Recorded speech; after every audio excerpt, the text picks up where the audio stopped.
working on cleaning this old timing cover up so we can mate it back to the block. I'm gonna call that good enough. I hope Pop-Tart agrees.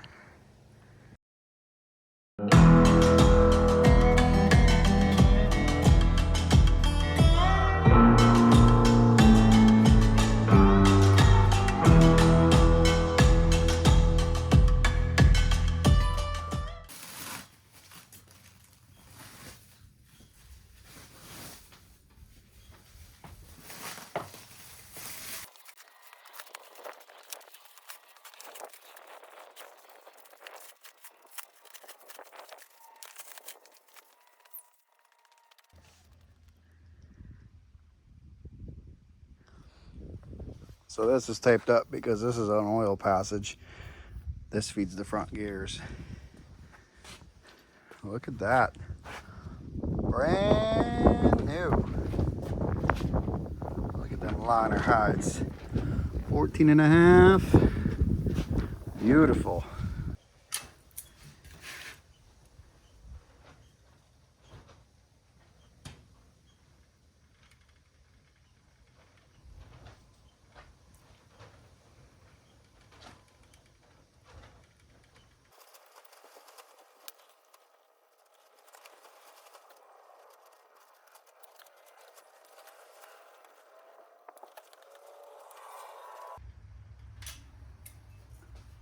You don't use this stuff, guaranteed to leak.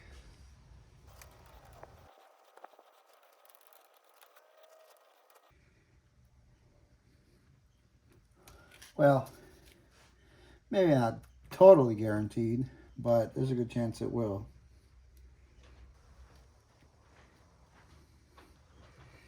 When you do this, make sure your timing cover is nice and clean and ready to go. Now we're going to flip it, do the other side, and now it's going to be fine. Don't fret.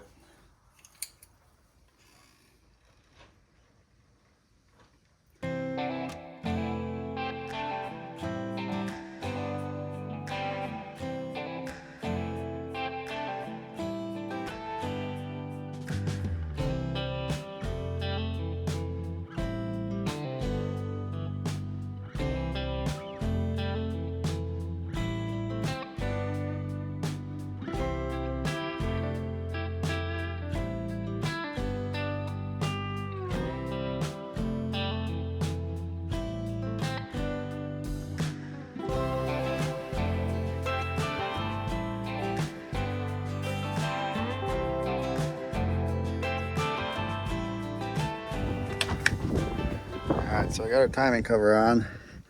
These bolts, they have a washer on them. Cummins sells these as a kit. So we're putting a little oil on the threads because these get torqued. This bolt right here is a special bolt.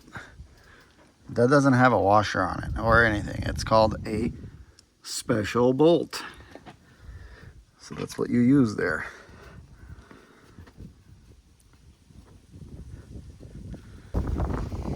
Here's your dowels. Right there.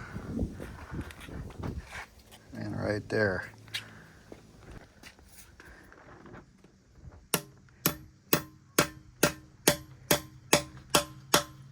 Now, before I forget, I gotta put in these anti-polish rings here. And then I think what we're gonna do is we're gonna attempt to pin this crankshaft so we're at top dead center where it needs to be. That way we can put our cylinder head on and then we can just work from there. I need to put all this on the side of the engine again, so I might have to give this block here a coat of paint, but it's pretty freaking windy, so not sure if I'm gonna mess with that right now.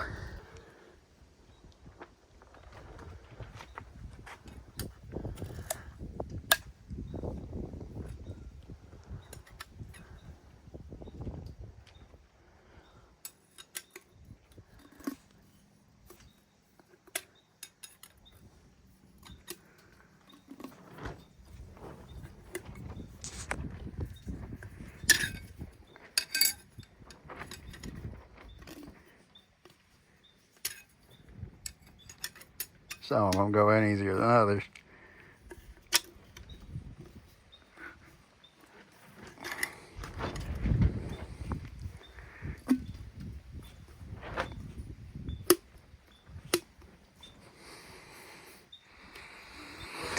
This is to keep the carbon off the side of the pistons. Does it work? No. But because it's there, and this liner takes them, we can't leave them out.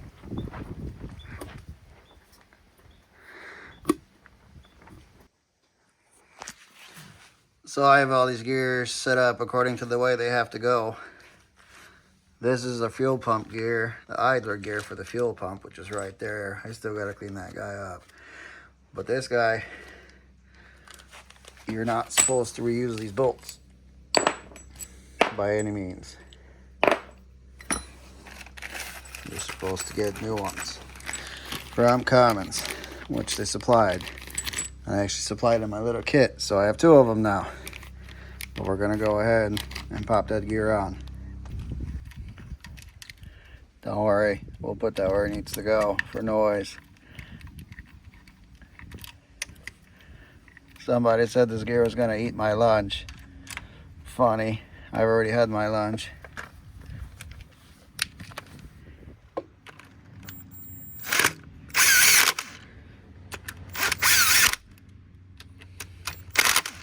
No, we're not zipping it in with the impact, we're just putting it on. We're gonna torque it later. All right, 1 down, 3 to go. 4 including the camshaft, but that'll be last.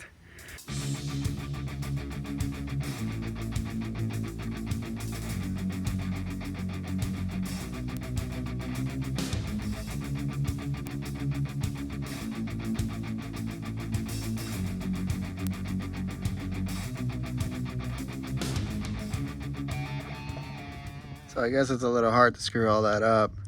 It tells you here on this gear, oil pan down. This has a dowel with an oiling hole. This has an oiling hole. This has 2 dowels. So this engine is a little bit easier because it doesn't have the scissor gear. But even if it did, it still wouldn't be very hard. Just got to kind of pay attention to what you're doing. I don't know if we're going to have to move this plate around, but I popped it in from behind for now. That guy will have to go back on there when we put the cylinder head on. We might have to move it around, which we will. And this bolt right here is going to go right there when we put the cylinder head on. So we might do that. And this bolt's torqued already. These are not yet torqued. I think the manual calls for 22 foot-pounds on these bolts, but that's hardly anything, so I'm just double checking with the mechanic real quick. And you see that's got that play in there. That's normal, because this idler gear up here, and we put our cam gear on, we'll put our shims in and we'll adjust it as needed, and we should be good to go. So we're starting to look a little bit more like an engine. We got our fuel filter base, our little bracket for our fuel lines in the back. Actually, no, that's the bracket for the harness. We got our ECM bracket on because that all mounts. We got our primer pump. We painted behind there because it wasn't painted when I took it off, and I thought that was a little hokey. We got our sensors in. I believe that's oil pressure. One of them's coolant, I believe. I don't know, something. They probably are reading for the ECM. I think I'm going to move on to the oil cooler to the other side right now and work on that, because the next thing that I have to do is probably put the high pressure pump in and time it. And there's a way of timing it without having the tool to lock it out. So I'll show you guys how to do that. It's on YouTube, so don't congratulate me that I came up with some crazy idea to do this, because I didn't. We got a couple fittings here that need to go in, hoses, so we're gonna put those in real quick. And I'm gonna try to find the O-rings for them. We should have them. If not, then we'll spit on them and pop them in real quick, because that's for the compressor. that being said, it's coming along. I gotta go buy some more paint though, because we ran out. I don't know if we'll get the head on it yet today or not. We'll see. If not, we'll cover this thing up so it doesn't get all nasty overnight and get some dust in it. The underside is wrapped, so nothing's getting in there, but I don't want anything coming in there and in there. Right now, it's obviously, you know, it's open, but we get pretty dewy overnight, and I don't want any of that dew getting in that engine and making it rusty. All right, so we got our new oil cooler. We got our little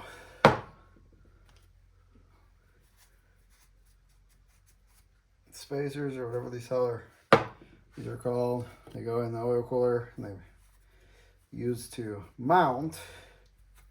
Just wiping the crud off of them because coolant runs through them.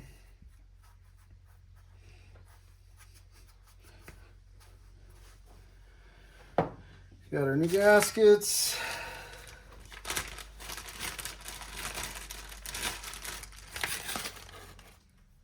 Make sure they match. Looks to be spot on. So we got everything nice and clean. This is our oil cooler. You can go ahead and set it in place.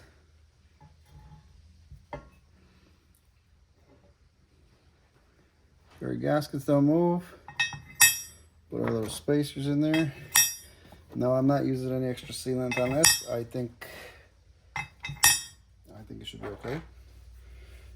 It's a new sealing surface, and I got the old one cleaned up pretty good.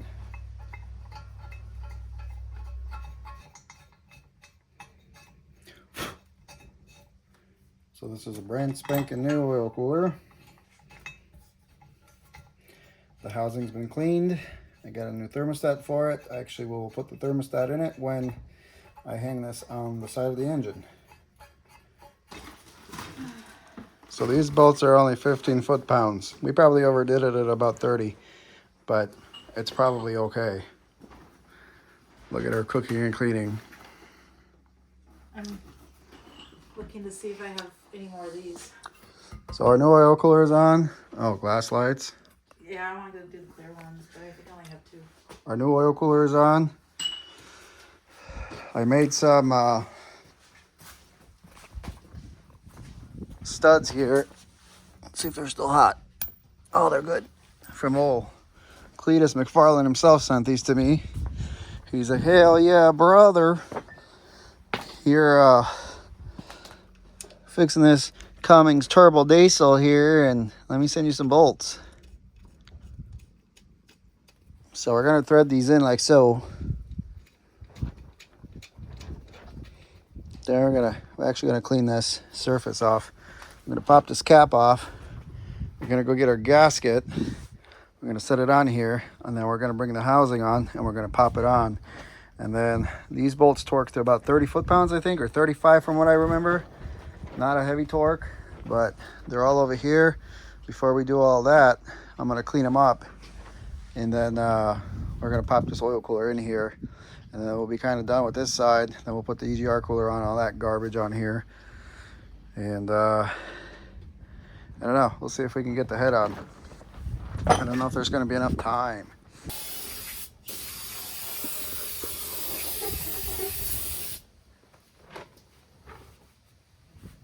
Oh, that's good shit.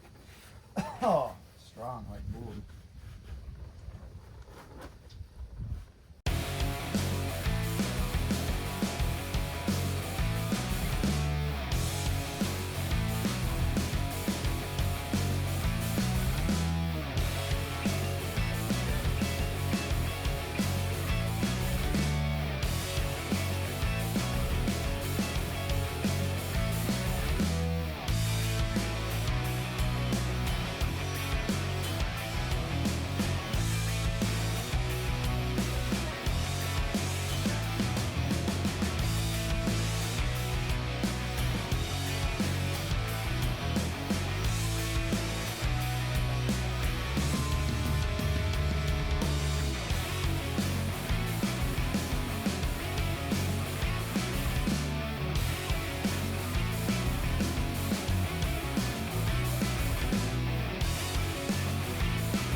Alright guys, I have dropped the camera because I needed to assist Martin with that one. It was a little bit tricky just because it's kind of big and awkward and you gotta hold it up while someone else is trying to bolt in. And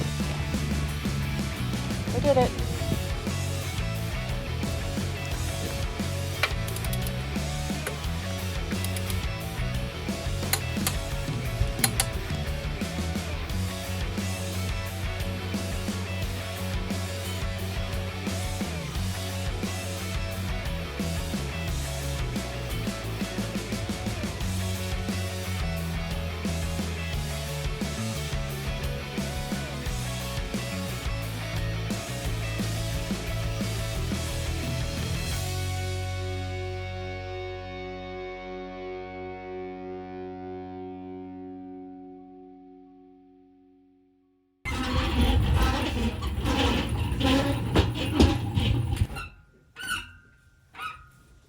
Almost there.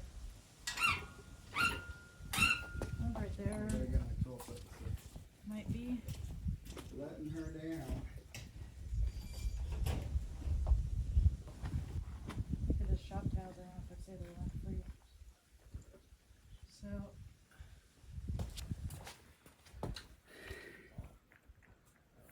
This side needs to go back towards you. There we go. There. We have a head on. We have head. Ah, I feel filthy now.